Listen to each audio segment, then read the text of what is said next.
is spinning. Welcome to Speaking Prowess, the show that supercharges your communication and fuels unstoppable success.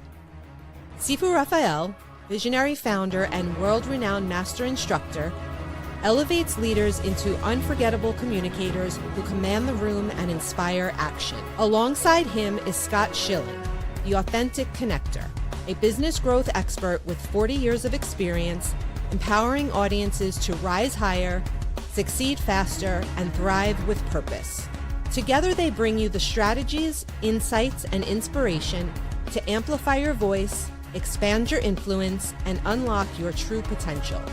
This is Speaking Prowess. Your journey to communication mastery starts now. 5, 4, 3, 2, 1.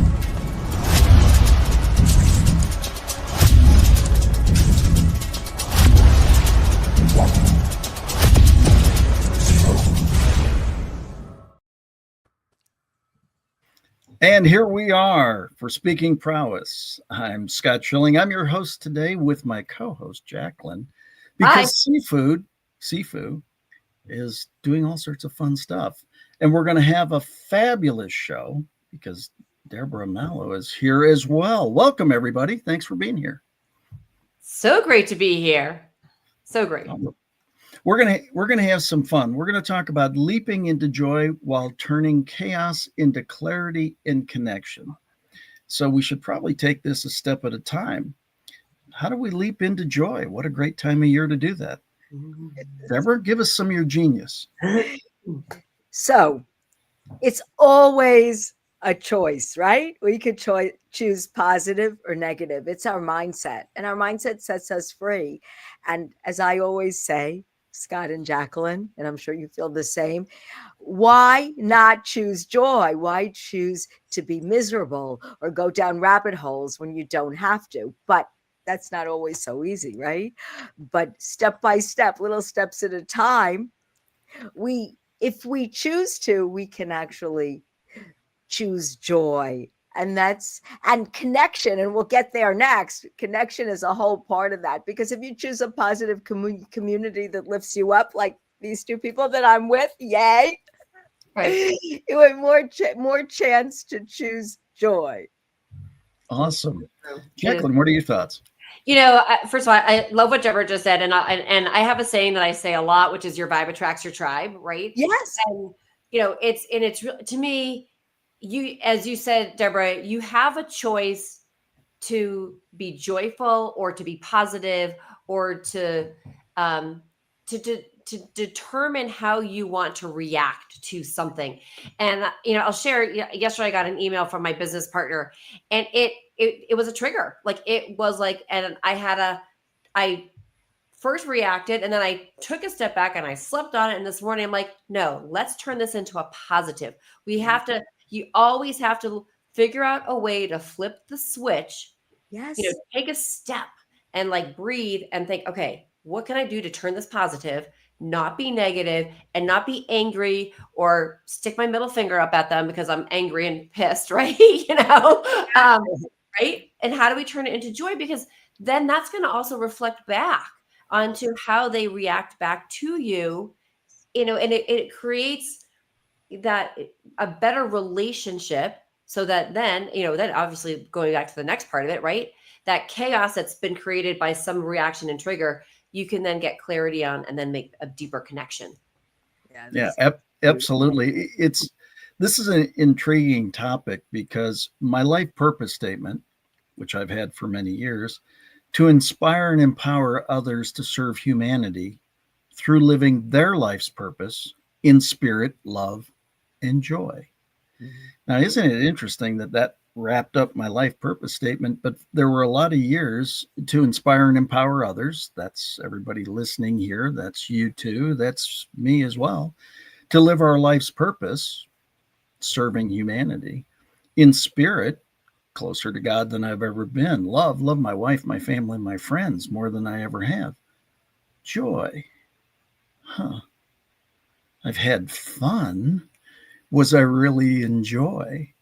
And literally December 14th, a year ago, was the 10-year anniversary of my near-death experience. I was doing a gratitude video, just saying, I'm grateful for being here. I take no credit. God gets all the glory. It's his grace, mercy, and favor.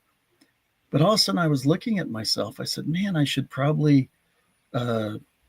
ask, have I accomplished what he saved me for? Some of it. Man, not near enough of it. Wait a second. What brings me joy? And it was interesting. Out of all the choices, that's what came out. And so that's why this is such a cool topic.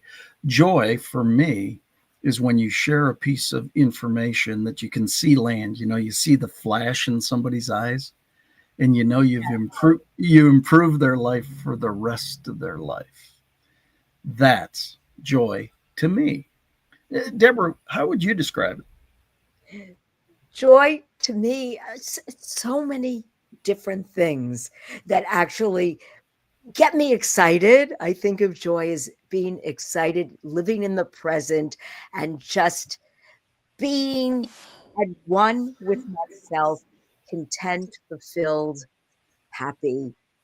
That to me is joy. And I get that from nature. I'm a big hiker. I love that.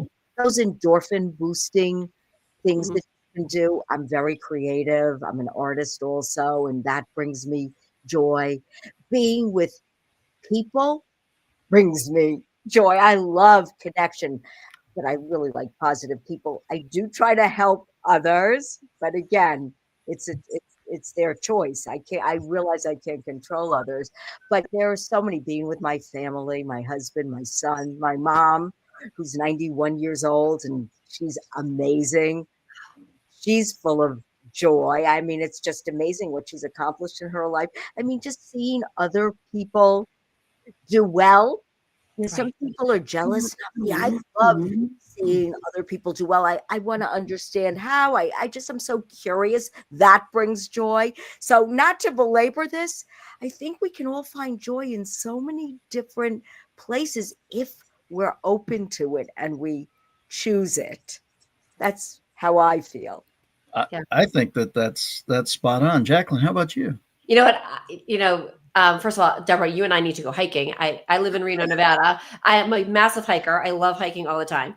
So that does, like, getting out in nature does bring me joy a lot. But one of the biggest things that fills my cup, that just, like, I come back, and I put my head on the pillow at the end of the day, and it's making really great connections. And as Scott, you said, like, seeing that light in other people.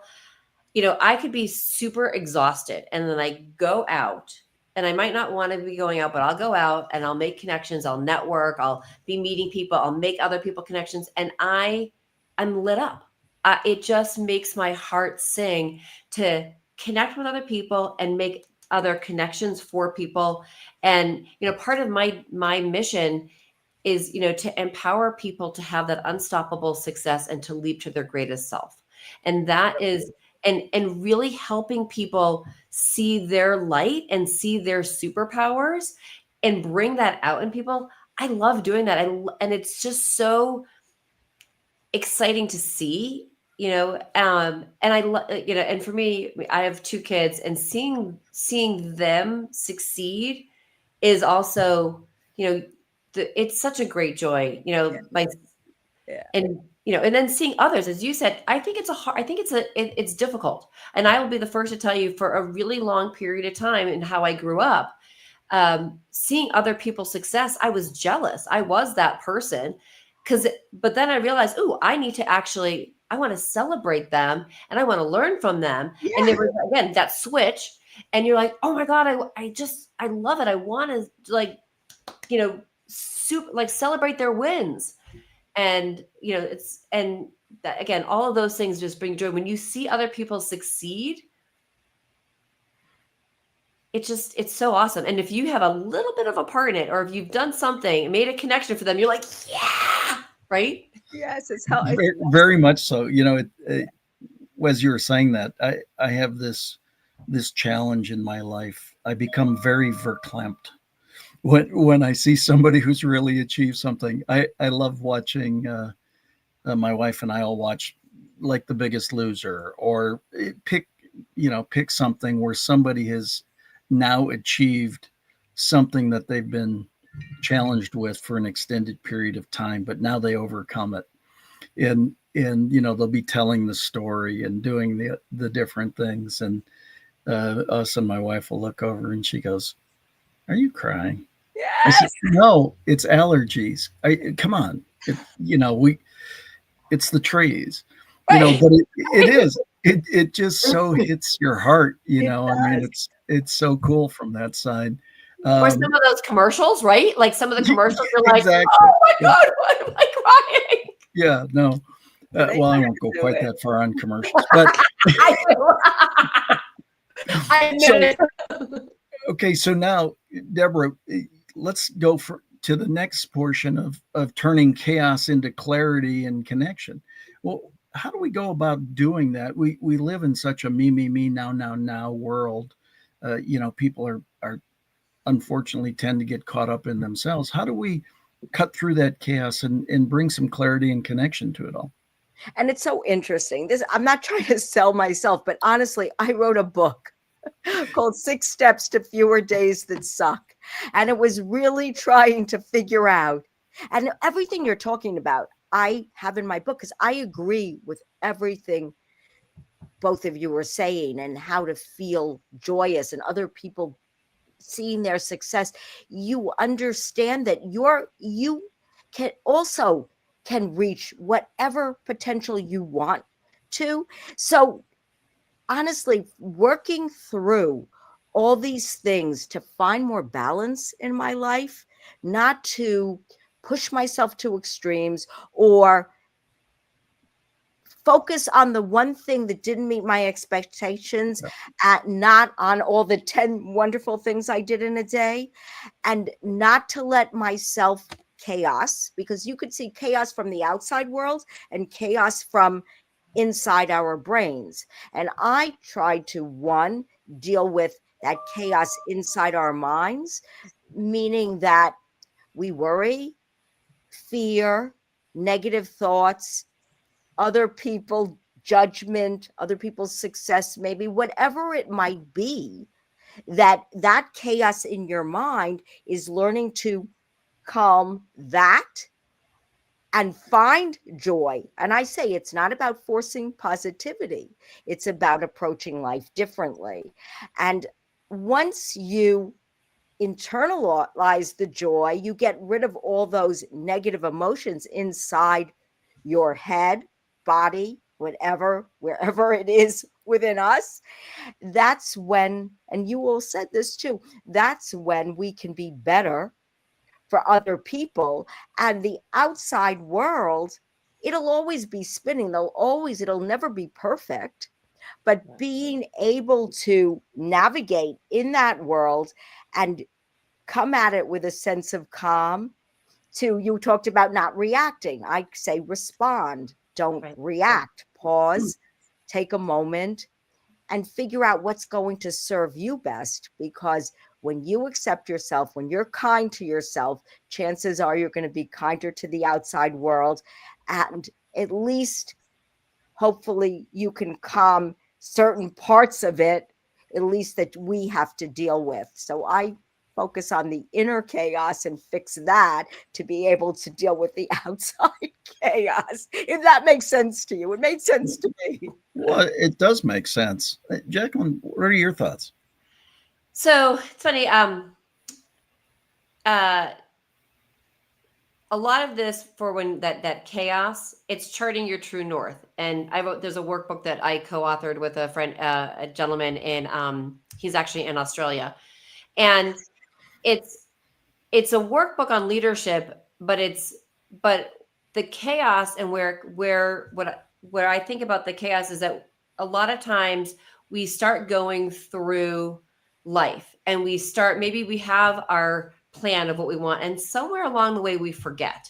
And so, and how you get out of the chaos is to get back to determining what you want, what is your purpose, what is your mission, write it down, what are your values, what are your superpowers, what are the things that you need to really be focusing on, what is the thing that you do best? What do you also need to delegate?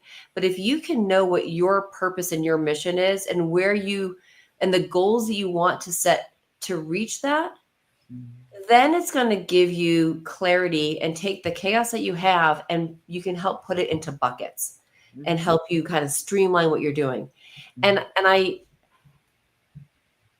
was actually one of those people that, where, you're going through life, and all of a sudden you're like, you wake up one day, I'm like, where am I? What am I doing? Like, I'm no longer the one that's driving the bus. The bus is driving me.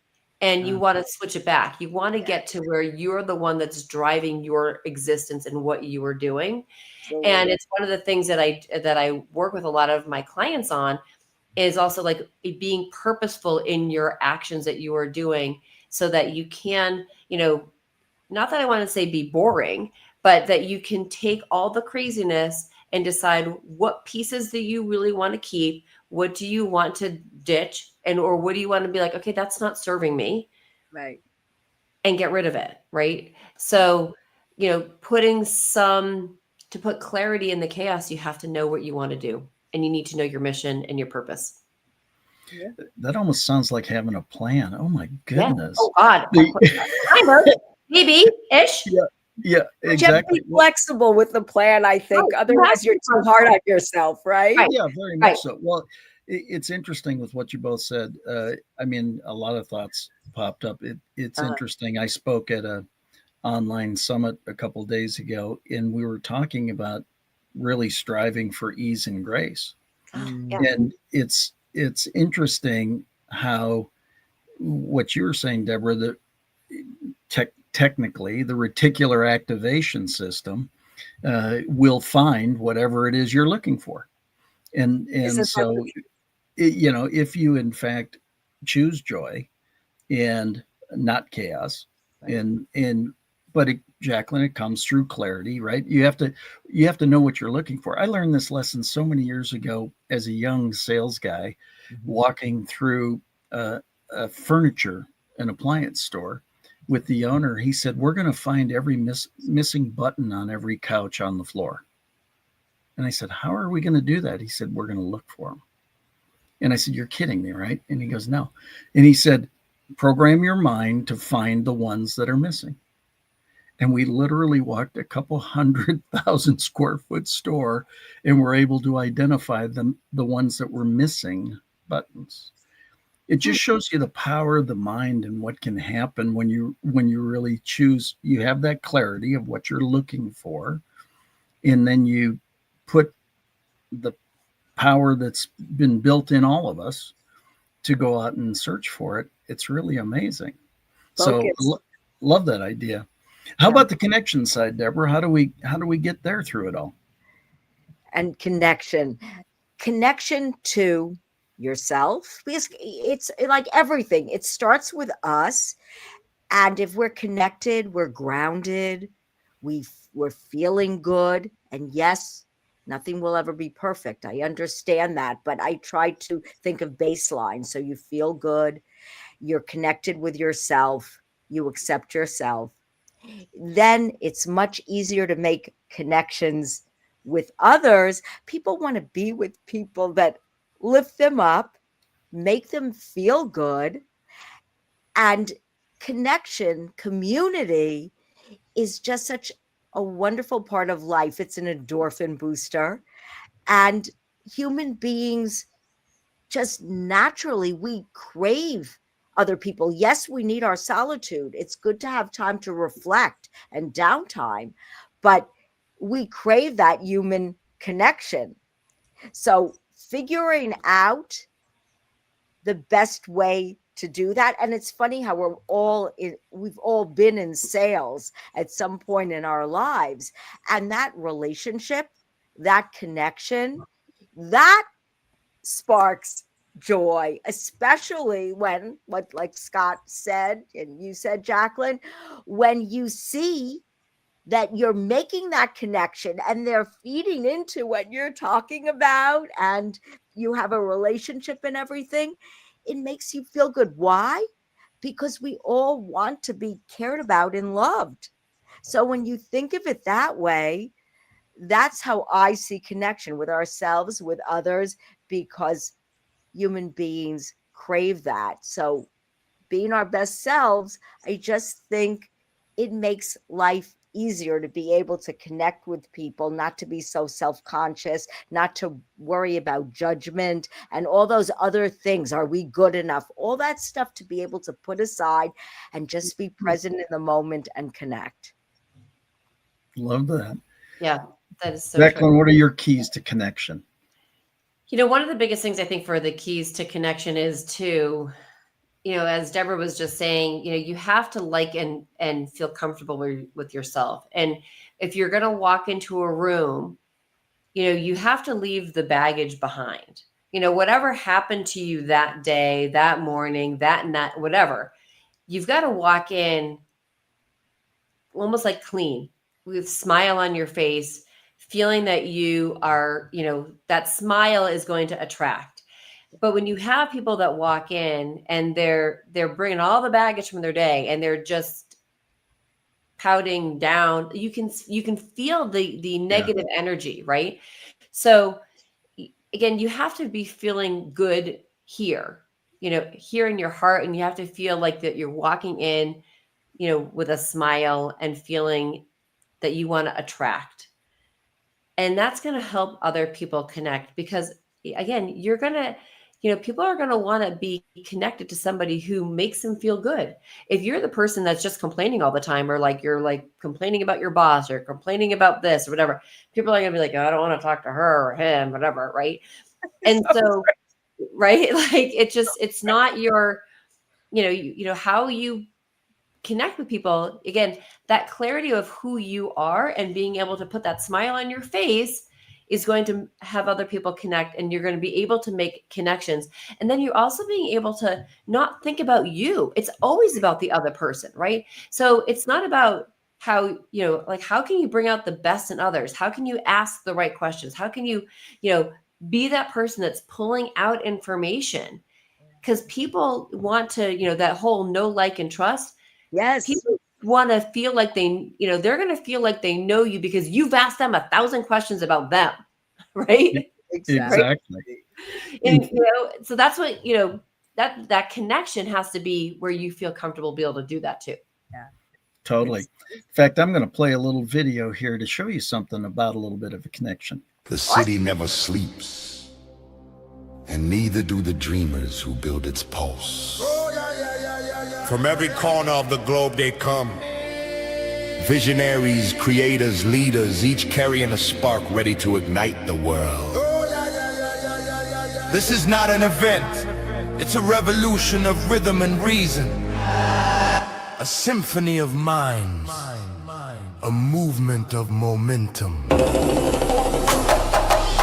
Sifu Rafael, Lancelot,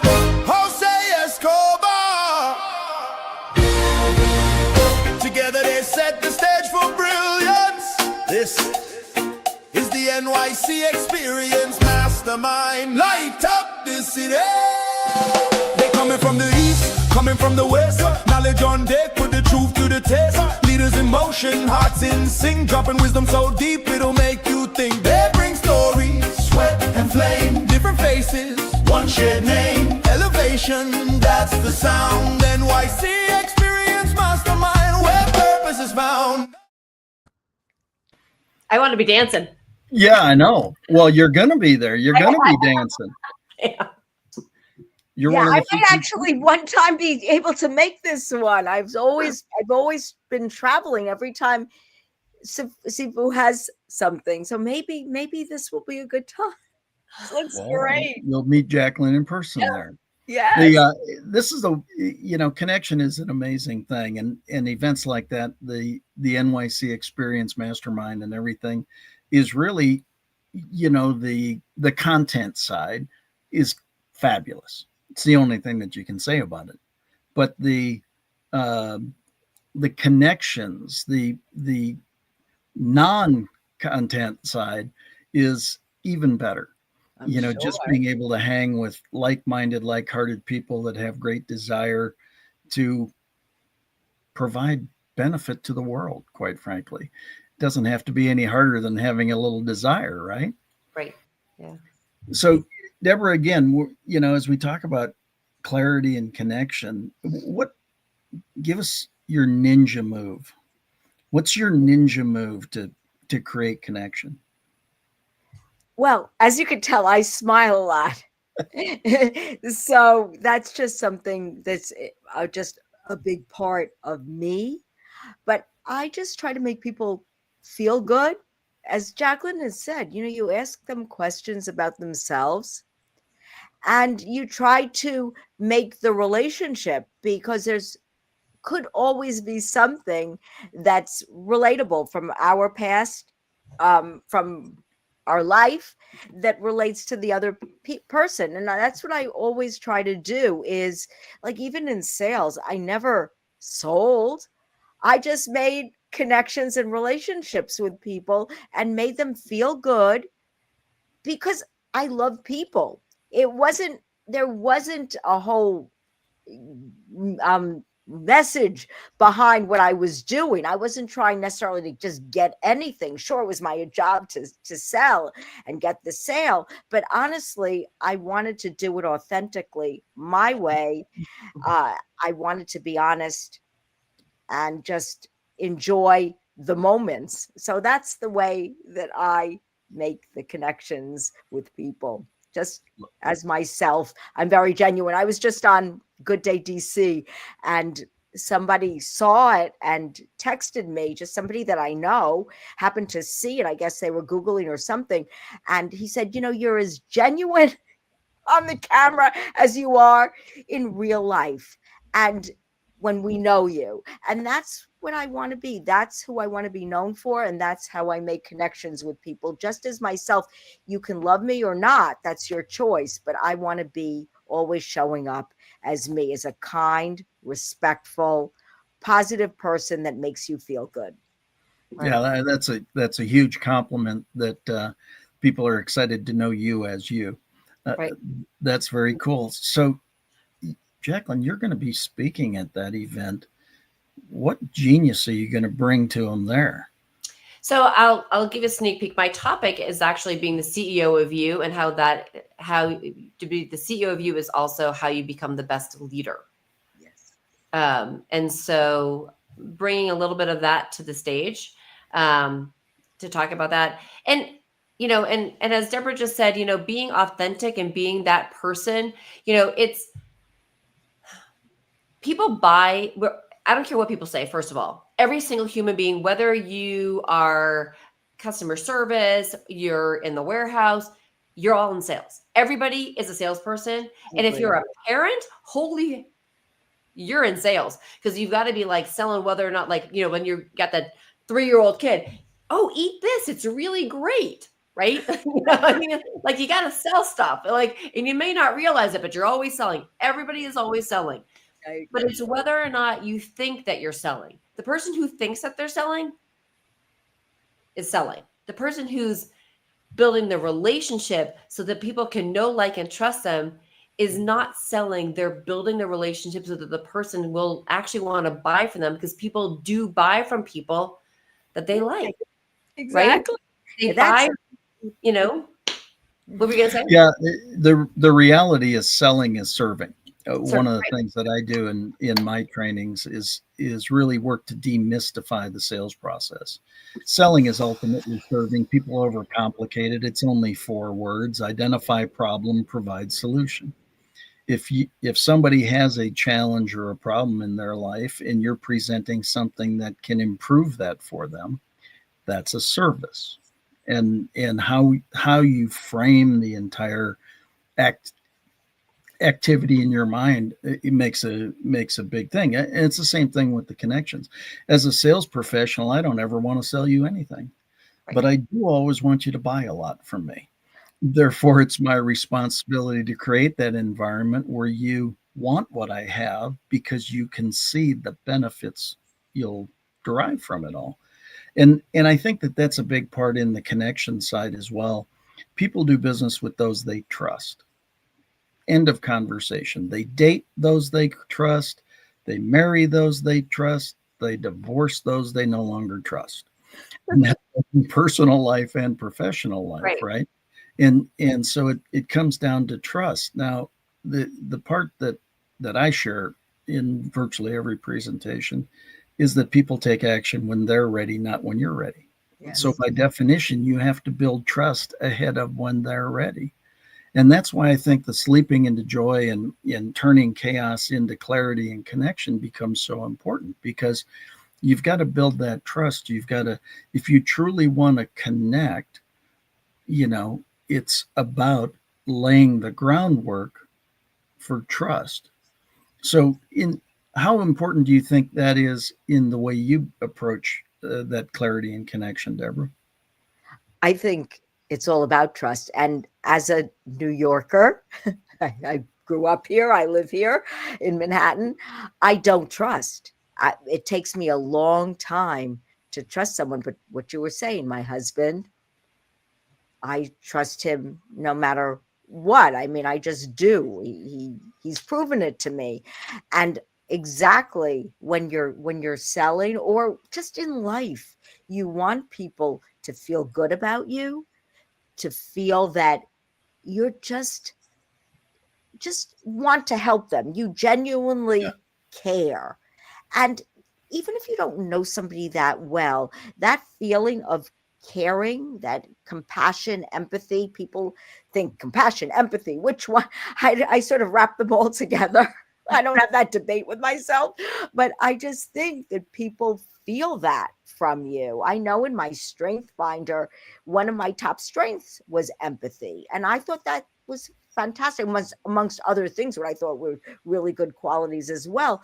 But I just think when you care about people, when you have that empathy and compassion, that comes through, and that helps to build trust. Are you hearing them? Are you listening to what they say? Especially in sales, right? Listen, talk less, listen more. So it's all those things. We've got that 2 versus 1, right? Very much so. Yes. So it's all of those things and more that will build trust. And that's why when I was saying we go inside ourselves, we're aware of what we're doing and reading too, but sometimes it's just who you are. Some people just have that quality. Other people just have to work at it and learn to be self-aware. I mean, you see it in kindergarten. There's sometimes the children who just care about everyone else. And that, I think, builds a lot of trust. Oh, that's very cool. How about you, Jaclyn? I truly believe that trust is one of those things, obviously, where you have to earn it, right? Mhm. And it can be taken away really quickly. But if you can help people and see that you do care, right? I mean, then it starts that process. And it's building that relationship, and not just, as you said, as you're serving them, Scott, like you're there to help people. You're not there to, push a product on somebody. You want to be able to help somebody, and you should, and always be able to say to people, like, you know the out, know the walk away, right? So people understand that you're not there to push something on them. And building trust, it takes a while, I believe, to really build it. And it's not something that happens overnight, but it can be taken away overnight. Yeah. So being able to actually just keep building and working on those relationships is so important, and helping other people understand that the relationship is a building process. You're not there for the quickie. Yeah, I think it's interesting a little bit from our conversation prior to going on air, Jaclyn, and what you just said, Deborah. What it made me think is the environmental pressures on trust and on the things outside the relationships themselves. Deborah, very distinct in the statement on, well, I'm from New York, and that changes things. And Jaclyn, as we were talking prior, you said, well, I'm in Reno, and that changes things in two totally different directions. I agree wholeheartedly. So how do we, I think that's where, how do we gain clarity in the environmental factors so that we can pull these connections together? Any thoughts? Well, I just think being aware of your environment, of the people you're with, using your intuition. Yeah. I think that's really, trusting your intuition, because the brain knows. They thrive on patterns, so they can know. Our brains can tell us stop, and just being aware that way. It I find, especially in New York, because it's not, I say that because New York, because it's in any big city. It doesn't have to be New Right. York. In any big city, you have to be careful. It doesn't mean that people are bad. There's wonderful people. There's bad people everywhere. There are more good people than bad. And the more you realize that, I think trust is something, and I really try. I come into a relationship, into meeting people, giving everybody the benefit of the doubt. Not meaning I think, oh, I'm giving you the benefit of the doubt, or I don't trust you, but I'm going to wait and see. It's nothing like that. It's just that you want to come at it believing that they're good, that they want to help you, help humanity, that they're good people, that they care about you. They're not just going to take advantage of you, which makes everybody feel yucky. And so I think if we come at it with that feeling, and until, like you said, it takes time until they prove you wrong, or you see the warning signs, or your intuition says, back off. I think being able to do that helps us be able to build these relationships, not hold us back from building them, because I just think it's just so nice to build community, to have friends, to have a network that you can support each other. And it's always, to me, as I hear from the both of you, it's each other. It's a give, it's a take. Sometimes you give more, sometimes somebody else gives more, but that is true friendship. True doesn't mean you're best friends, but it's just, you learn to trust people because you're going to help each other. Nobody is taking more and only taking. You help each other, and over time, it's like treating for dinner. Sometimes some people do, one person does it, another time another person does it. It's that give and take in life that I think helps build the trust and build relationships, connections, and of course that adds to joy and it calms the chaos. Right. And one thing that you said though, and it's not tit for tat. Yeah. It's not, and we're not keeping score. Right. And I think, I've lived, I'm the East Coast person. I grew up in the East Coast. I've lived in Manhattan for 10 years. I'm now in Reno. And one of the things that I think is very different, and I think is that we have to all understand that people do come from different places. And that if we can see, somebody who's never been out of Reno, or maybe has never lived someplace else, they're going to have different experiences. But being able to understand and have that feeling to know, not that there's anything bad with that. It's different. But we just have to be able to relate to that and understand that we can come from different places. But at the end of the day, it is all about, being a good, kind person, being able to support somebody else. And if you're good to other people, doesn't matter where they're from, there's going to start a relationship, and you can start building that trust, and understand that everybody does have a different background, but we have to find out who they are first. And not to judge the book by its cover, because you're always surprised. There's in one of our networking hubs, there's a woman, and she's a financial planner, and she's not your typical looking financial planner. I mean, she's got, blue hair, and you know, but and just a wealth of knowledge and just just the most amazing human, right? And we can't judge the book by its cover. She's and I would say, like, when I first met her, I was like, she's a financial planner. And then I'm like, oh, Jaclyn, just shut it. Like, just get that out. Like, just meet her, right? Like, you know what I mean? Like, Yeah. Because she's awesome, right? So awesome. Right. And so you just don't know. And I will say, like, just take out any of those preconceived ideas, notions, whatever, because I will guarantee you the people will surprise you when you get to know them. And the people that you at least expect to be maybe your best friends will become your best friends because you didn't, no judgment. You just got to know them. Exactly. Yeah, very, very much so. I was at a networking event not long ago, and I don't know, somebody asked me a particular question, and I said, do you see any place on my card where it says judge? Yeah, it's not on my card because that's not who it is, and for my clients and everything, I came up, especially, we've had some fairly diametrically opposed positions, and it's hard to solve things when you're diametrically opposed. When you're off a little bit, there's some give and take. But when I don't like you, well, I hate you. Okay, that doesn't work so well. And I just started coaching. I created a very simple question: is it possible? Is their position possible? Doesn't mean you have to agree with it. Doesn't mean you have to accept it. Doesn't mean you have to adopt it. It just, is it possible? As soon as you say, is it possible? Now you start to have potential greater understanding of their thought process. And it's interesting, Deborah, when you're talking about New York, I'm thinking about velocity, right? There's just movement.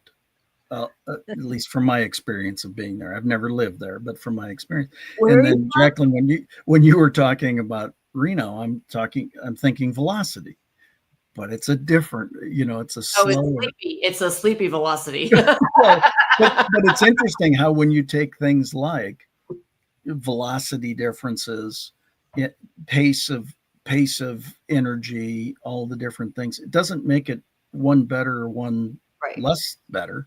It just makes it what it is. And I think that's a big part of, again, how do you get into joy? You get into joy, in my opinion, because you know what brings you joy. And you focus on that internally. And because you're focused on that internally, more than likely you're expressing it externally. Exactly. And I agree when you said, it's funny, Deborah, because I wrote a book after my near-death experience called That Sucks. What Now? No, you didn't. I did. Oh my God, is that so funny? Hey, I need to make a book that has a title with the word suck in it now. Exactly. Not that, because God, you're that's No. scary, but thank goodness all's okay. Well, no, but I mean, but in there, I talked about one of the first things that my wife and I went to a grocery store to try to normalize me back into the world. But I tell the story of I'm pushing a cart down an aisle and a lady's coming the other way, and I smiled at her, and she stopped and she looked and she goes, "Why are you smiling at me?" I know, right? And I said, "Because I can." Right. And she turned and went the other way. I went down the next aisle. Anyway, 3 different aisles, 3 You're different down the aisle, I'm ladies. smiling at you. Well, that's exactly, I did. Right. It became this, and she said, the last lady said, "Why are you smiling at me?" And I said, "Because I can." She goes, "That's so awesome. You just made my day." She goes, "Can I give you a hug?" I said, "Sure." And this is in a grocery. Again, the ability to create joy and to get through the junk is having the determination to want to get through the junk, isn't it? Absolutely. It all takes determination and focus. It really does. But you know what? I think that one woman who wanted to give you a hug and just it made her day. She was so present in the moment. She was able to receive what you were giving her. She is open to joy. Where the other one, "Why are you smiling at me?" It's like you could tell right away from people's responses. I Yeah. don't say reaction, responses. They're thinking through things and everything and figuring it out. What kind of person they are too. I mean, not negative or positive, just the fact, good or bad, just the fact that I think I hope for people that they are open to receiving joy and other people's love and light and all of that. As trite as that might sound, it really comes from my heart, from my soul, wanting that for people, wanting the best for people, honestly, truthfully, because so many people are stuck. And that was the premise behind my book, to help people get unstuck and just really enjoy their lives more. So simple, but so hard to do, especially when you're programmed a certain way. Why are you smiling at me instead of, you made my day? Right. Yeah. Jaclyn, why do people make it hard? Oh God, why do they make it hard? Because they're not open. People have been, I think, so shut down. And so many of us have so many things coming at us, right? That we can't receive the smile, right? Or and I hate to say it, but nowadays, so many people they're texting and and this is one of the things that Sifu talks about a lot of time is communication. We forget how to use this, our mouth, and talk and speak and communicate. And so when people see it from other people, they almost don't know what to do anymore, or they forget about, I can smile. They forget how to receive it and how to take it. I had this guy on my podcast the other day, and he wrote a book. It's Engage First. And one of the things that he talks to people about in learning to engage is, can you make the grocery clerk, the cashier, smile? Can you engage? Can you make them laugh? And we forget how to do that. And I think, we've become such a society of the fast food line, right? So I'm going to go through the drive-through. I'm going to go through the drive-through at the bank. I'm going to go through the self-checkout line at the grocery store. And we forget how to interact and communicate with other people. So we don't know how to receive that. And I would challenge everybody, if you're listening, stop that. Go into the, get out of your car. Your butt is going to thank you because you're taking a few more steps, right?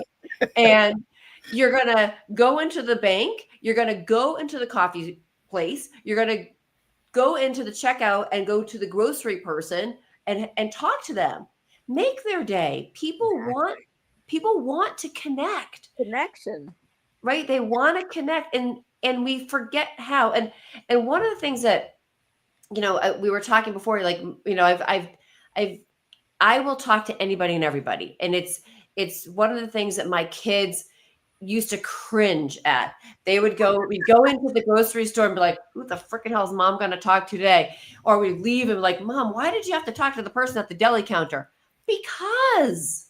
Just because, right? Yeah.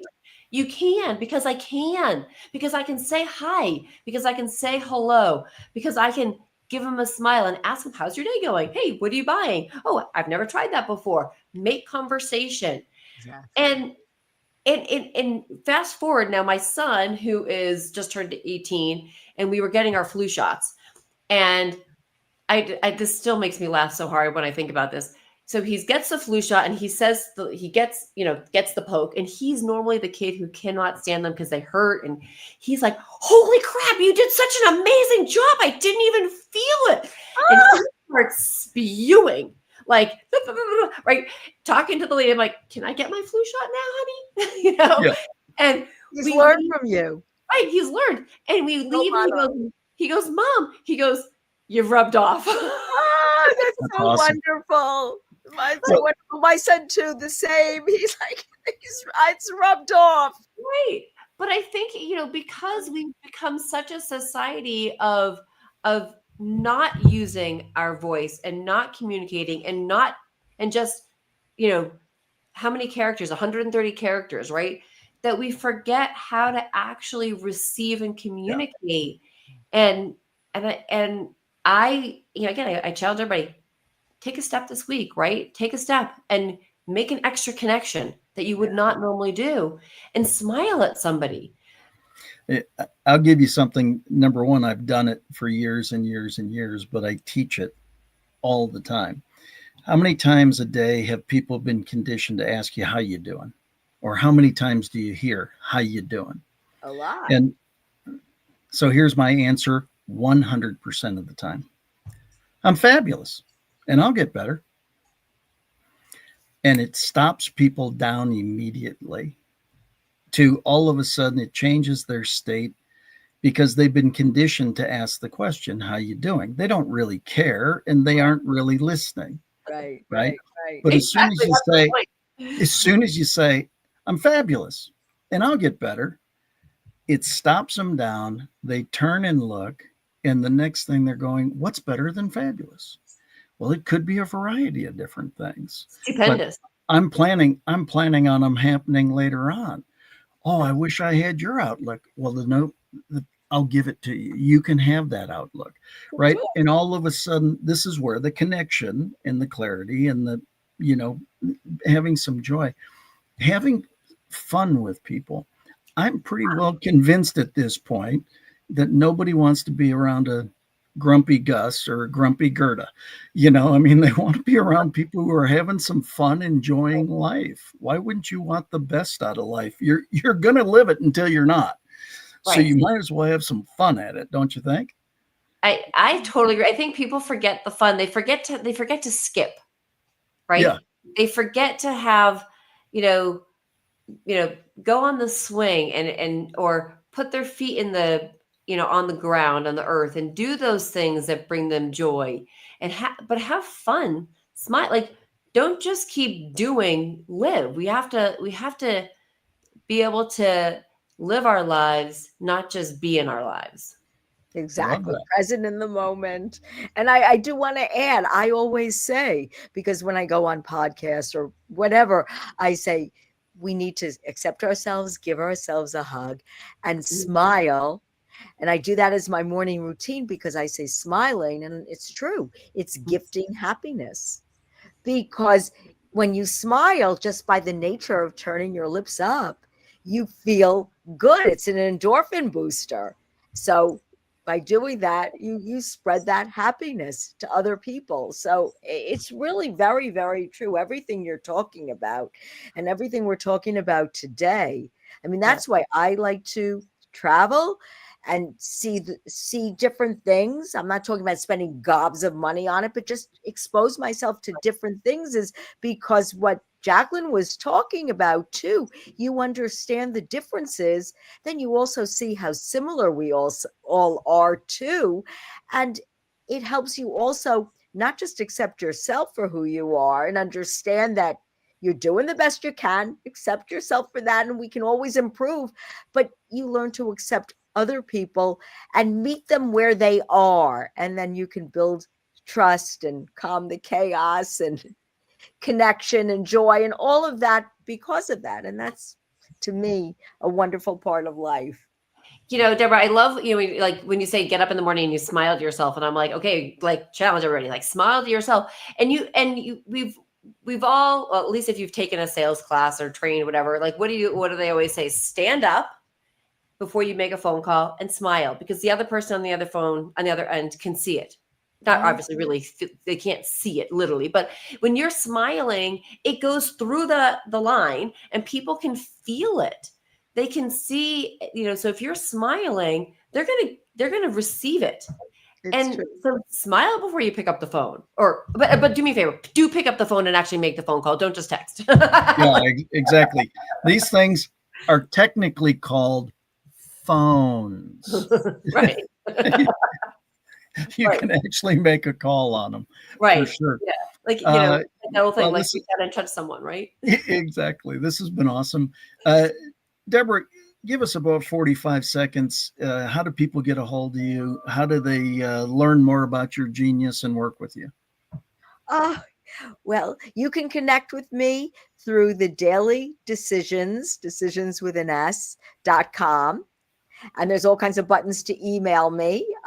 Or you can go Deborah at thedailydecisions.com and email me that way. And also, my book is on Amazon, 6 Steps to Fewer Days That Suck. I can show you a little picture of it if I can figure out a way to show it here. There it is. Awesome. And yeah, I really try to help people get unstuck and just enjoy their lives more, because as we started this with, it's a choice. And as much as you think it's difficult to do if you're in a negative way or life is closing in on you, if you choose it, we can do it. The human beings have so much potential. Think about what some people create. It's amazing what people can create, and we can do that for our own lives. So yes, please do connect. I love people. I love chatting, and it would be so much fun. Oh, and my Instagram handle is daily.decisions, and my name, Deborah Mallow's, there too, because you can DM me there too. Awesome. LinkedIn too. So there we go. Jaclyn, the same. So you can actually find me at Jaclyn at leaptoyoursuccess.com. That's my email. Go to leaptoyoursuccess.com. I consider myself an unstoppable success strategist. So my vision for people is to help them be unstoppable wherever they want to be unstoppable.